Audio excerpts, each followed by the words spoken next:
Você já se sentiu aí preso em padrões de pensamentos como eu não sou bom o bastante, eu sempre estrago tudo ou nada pra mim vai dar certo?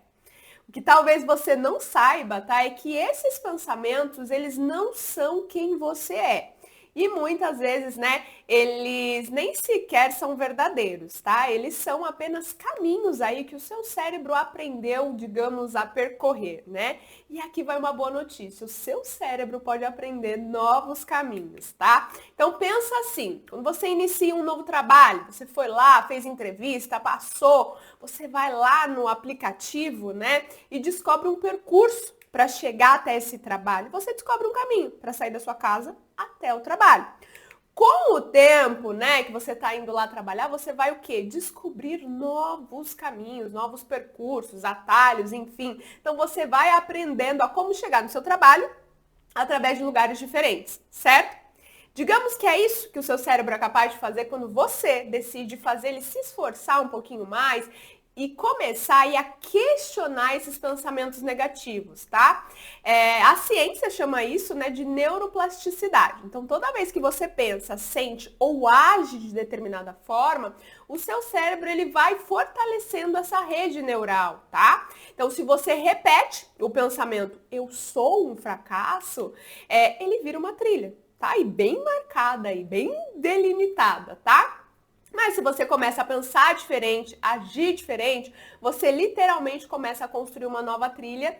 E é isso, né, o que os cientistas chamam de plasticidade dependente da experiência. Então, muita gente acaba achando que a neuroplasticidade só acontece após uma lesão cerebral aí, mas não, tá? Ela também acontece, né? Ela não é, na verdade, um fenômeno aí exclusivo apenas da recuperação, né? É por conta de lesões, tá?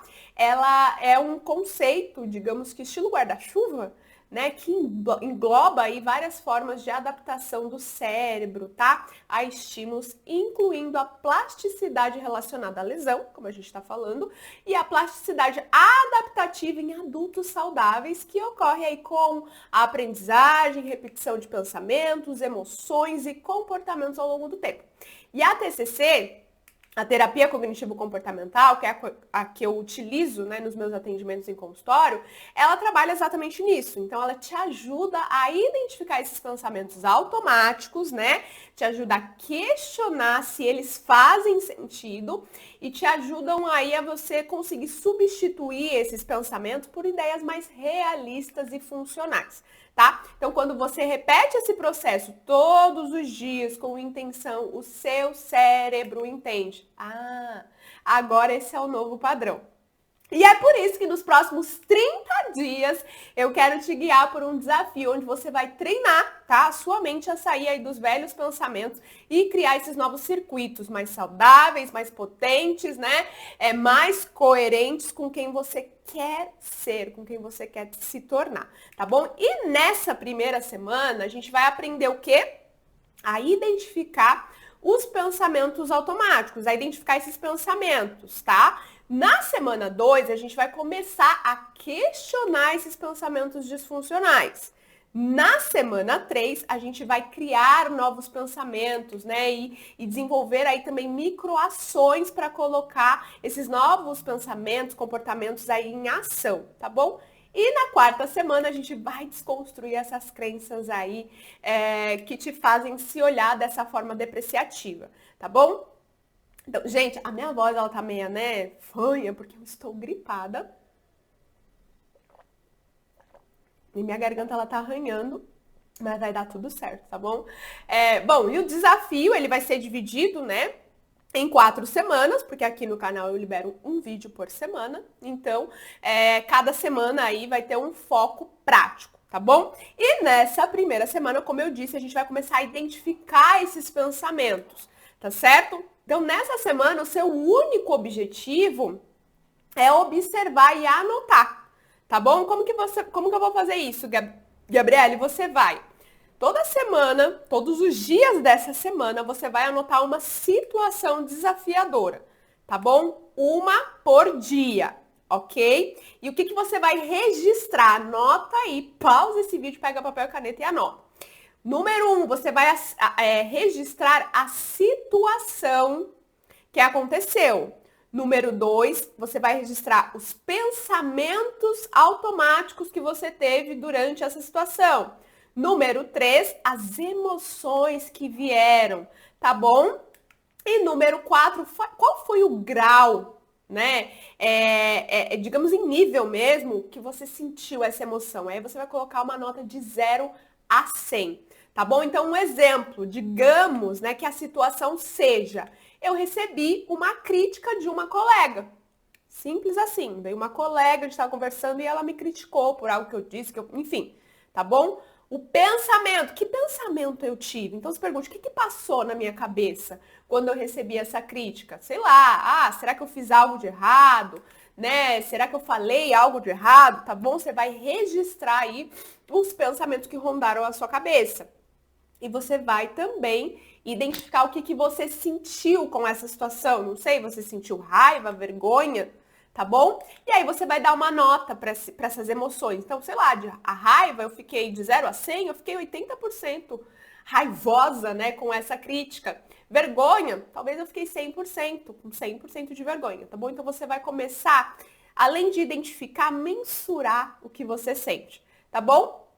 E eu acabei não falando, mas você também vai registrar o comportamento que você teve diante dessa situação. Então, talvez o seu comportamento foi, eu me afastei, né? Eu parei de falar naquele momento, eu mudei de assunto, não sei. Você vai escrever qual foi o comportamento que você teve, tá bom? E, gente, é normal, tá? Que durante essa semana você tenha aí, você encontre, obviamente, dificuldades, tá? Para identificar esses pensamentos. Pode ser que você sinta que você não tem nada para anotar, tá bom? Que você pode pensar assim, não vale a pena fazer isso aqui não, tá? É melhor eu deixar para lá. Mas lembra, pensamento é como o ar, tá? Ele é invisível, mas, gente, ele sempre tá aí presente. Tá bom? Você também pode achar que isso é bobo, ou eu não tenho pensamento nenhum. Isso também é completamente normal, tá? Em consultório, às vezes mesmo, quando eu pergunto, e o que você pensou diante dessa situação? A pessoa fica ali, eu não pensei nada, né? Mas quando a gente vai lá, cavuca, acaba sempre conseguindo identificar que pensamento a pessoa teve diante daquela situação, tá bom? E como é que você pode superar isso? Como é que você pode lidar com essa dificuldade, tá? Eu, por exemplo, né, tenho crenças aí muito fortes com relação à capacidade. Ou seja, eu me cobro demais com relação ao meu desempenho, tá? E por muitas vezes eu me apego aí pensando que eu não vou dar conta de fazer determinadas coisas, que eu não sou capaz de realizar determinadas tarefas, tá?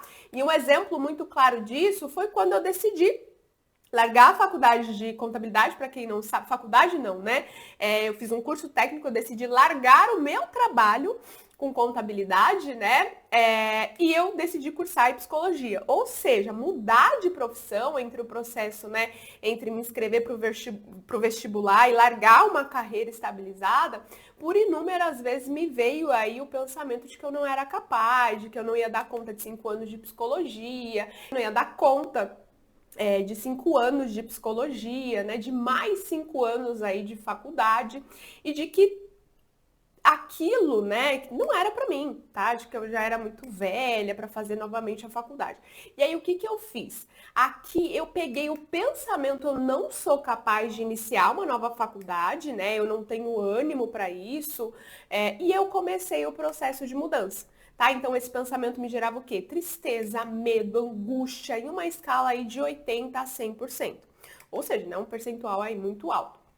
E um dos comportamentos que eu tive foi cancelar a minha matrícula. Olha só para vocês verem como o pensamento influencia sim nas nossas tomadas de decisão, no nosso comportamento. Eu cancelei a matrícula. Eu já tinha me matriculado, tinha feito vestibular, tinha passado, mas eu fui lá e eu decidi cancelar. É isso mesmo, tá? Foram 2 tentativas até eu ingressar de fato na faculdade de psicologia. Então, na primeira vez, né, em que eu me matriculei, após aí alguns dias eu fui lá na secretaria da faculdade e eu cancelei, tá? Por medo, por achar que eu não dava conta, por achar que eu era muito velha para mudar de profissão. Percebe, né? Faz muito sentido essa questão aí do pensamento influenciar nesses nossos pensamentos de, poxa, será que eu consigo? Será que eu dou conta? Será que eu sou capaz? Tá? Enfim. E foi apenas aí na segunda, obviamente, tentativa que eu consegui flexibilizar esse pensamento, tá? Que me possibilitou aí mudar o comportamento e com isso cursar a faculdade.